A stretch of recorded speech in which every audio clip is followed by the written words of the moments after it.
여러분 안녕하십니까. 2023년 10월 모집인 등록 자격시험 대비 10월 실전 문제풀이 과정 첫 번째 시간 여러분과 함께 해보도록 하겠습니다. 자, 1번 다음 중 우리나라 생명보험 산업의 현황에 대한 설명으로 틀린 것 찾는 거네요.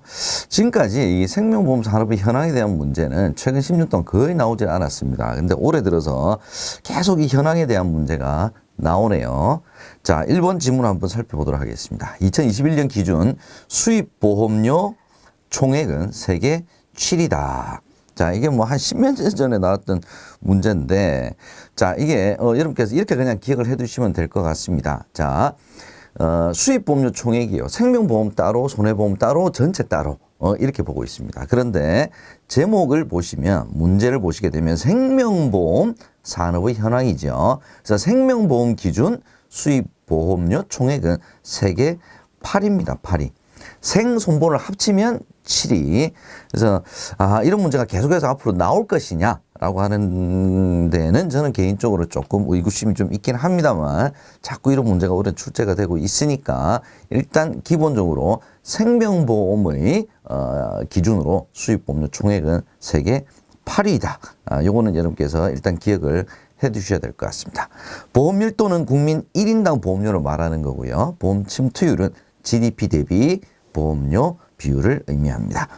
침투율이니까 뭐 이것도 기억하시기는 쉽지가 않으신데요. GDP는 전체 국민을 이야기하는 거겠죠. 그래서 보험이 얼마나 그 국민 전체에 침투해 있냐라고 상식적으로 생각을 해본다면 GDP가 나오면 보험 침투율이다. 이렇게 여러분께서 그냥 눈으로 그냥 알고 계신 정도? 예, 그 정도만 해도 실은 제가 보기에는 뭐 크게 지장은 없지 싶습니다.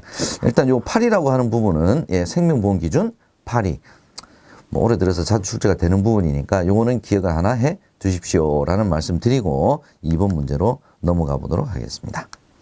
다음 보기의 괄호 안에 들어갈 단어가 알맞게 연결된 것은 한번 보겠습니다. 생명보험은 과로에 처한 사람들이 합리적인 금액을 모아. 자, 이제 생명보험은 기본적으로 동질의 위험이죠. 비슷한 위험을 가진 사람들이 이제 모여져야 되는 거죠. 비슷한 위험을 가진 사람들이 많으면, 숫자가 많으면 많을수록 그 보험단체의 안정성은 높아지게 됩니다. 몇 명이 안 되면 이게 통계라는 것이 의미가 없어지겠죠. 그래서 동질의 위험에 처한 사람들이 합리적인 금액을 모아서 공동기금을 형성하고 우연한 사고를 당한 구성원에게 보험의 급여를 지급하기 위한 것입니다. 이를 위해서는 다수의 가입자로 구성된 보험단체가 존재해야 합니다. 일단 교재는 이 텍스트가 문구가 똑같이 나와 있지는 않습니다. 개념을 조금 이해를 해 주셔야 될 것 같아요. 두 군데를 일단 묶어 놓은 것입니다. 동질의 위험, 이질적 위험 아닙니다. 소수가 아니라 다수의 가입자가 존재해야 된다. 기억해 두시기 바랍니다.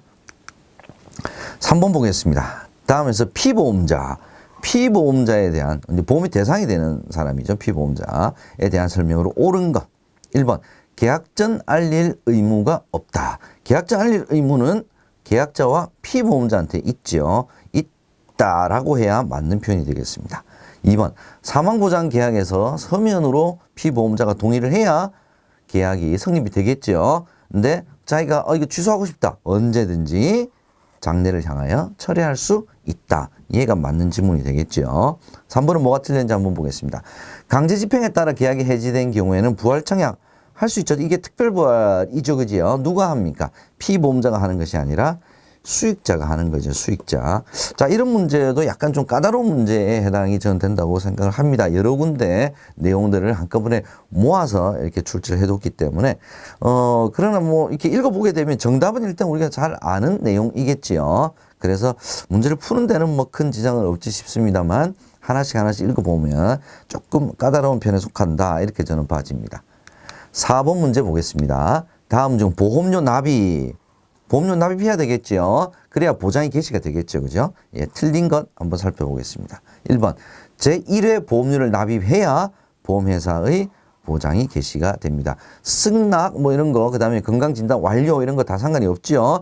예, 뭐 제1회 보험료가 반드시 납입이 돼야 됩니다. 그래서 진단계약 같은 경우에는 1회 보험료 진단이 모두 완료가 돼야 보장 개시가 됩니다. 일단 1번은 맞는 지문으로 봐지고요. 2번, 보험회사는 계약자가 보험료를 납입한 경우에 당연히 영수증을 교부를 해야 합니다. 얘도 맞는 지문이죠.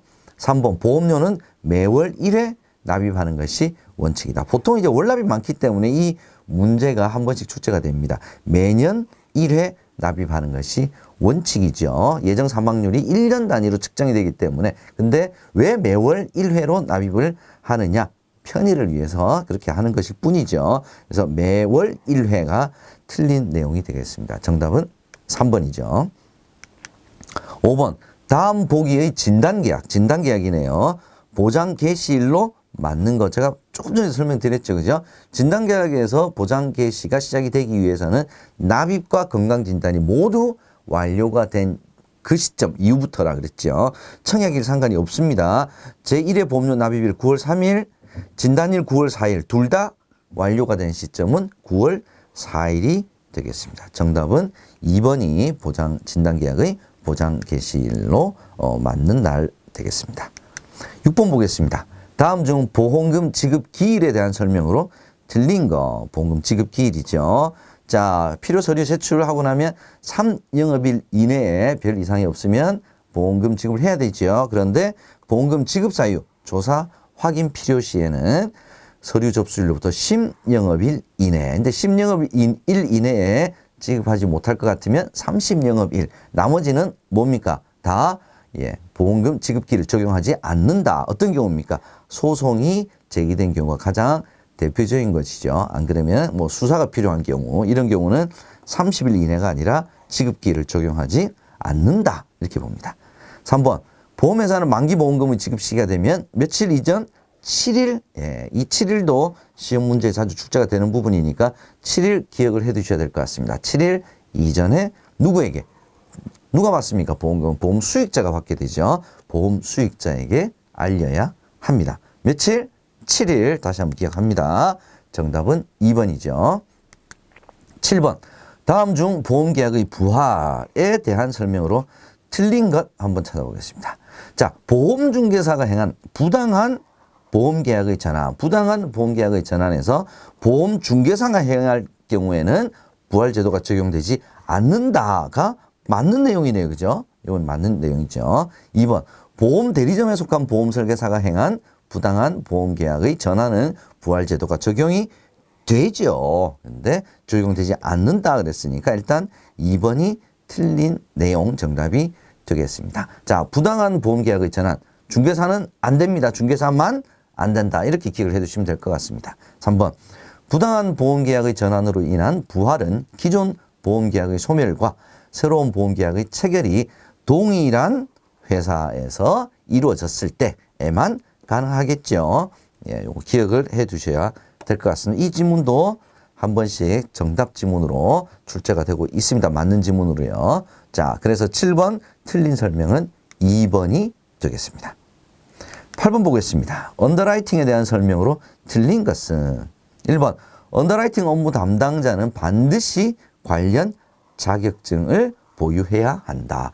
자, 언더라이팅 업무의 전문성을 더 강화시키기 위해서 생명보험협회 주관으로 언더라이팅 전문 자격증, FKLU 뭐 이런 것도 있었죠. 그죠? 자, 이런 전문 자격증이 있습니다만은 이 업무를 하기 위해서 반드시 자격증을 보유해야 되는 것은 아닙니다. 아닙니다. 전문성 강화하기 위해서 만든 것이죠. 2번, 직장에서 진단받은 건강검진 결과를 토대로 심사할 수 있습니다. 서류 심사할 수 있죠.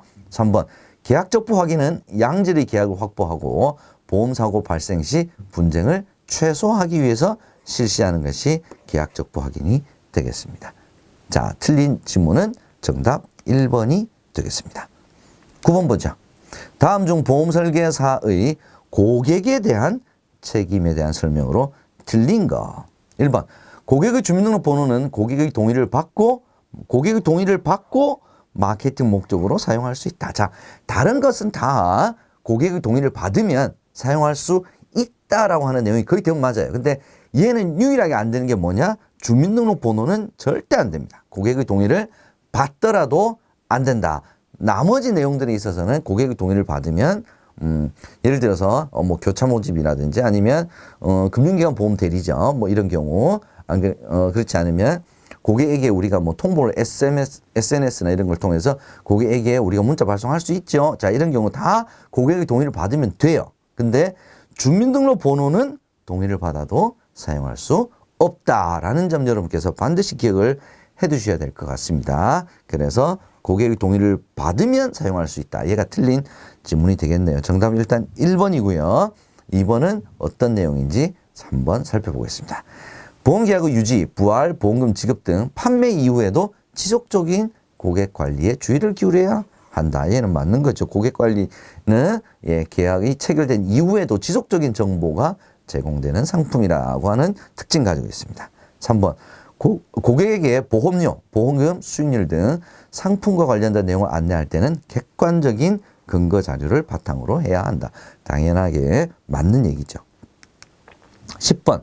다음 중 보험 사기 방지 활동에 대한 설명으로 틀린 것 한번 찾아보겠습니다. 보험 사기 방지 활동, 시험 문제 자주 출제가 되는 부분이 있죠. 1번. 경찰청은 보험 사기 수사 역량 강화를 위해 전문 수사팀을 지정해서 운영하고 있다. 이거 맞네요. 2번. 보험범죄수사협의회는 금융감독원과 보험협회로 구성되어 있는 것이 아니라 경찰청, 감독원, 보험협회, 보험회사 이렇게 수사협의회는 구성이 되어 있습니다. 그래서 감독원과 보험협회만 언급이 되었기 때문에 일단 틀린 지문은 2번으로 봐집니다. 3번. 금융감독원과 보험회사는 보험범죄신고센터. 자, 보험범죄신고센터, 감독원과 보험회사 맞습니다. 보험범죄신고센터를 보험회사가 아니라 보험협회로 얘가 자주 바뀌어서 나옵니다. 요것만 기억을 해두세요. 자, 이번 지문은 맞는 지문이죠. 예, 보험범죄신고센터가 자주 오답 지문으로 출제가 되고 있다는 점 하나 더 추가로 공부하고 넘어가겠습니다. 자, 이렇게 해서 첫 번째 시간 10번까지 풀어봤고요. 자, 다음 시간에 저는 11번부터 20번까지 여러분들과 함께 하도록 하겠습니다. 여러분 수고하셨습니다.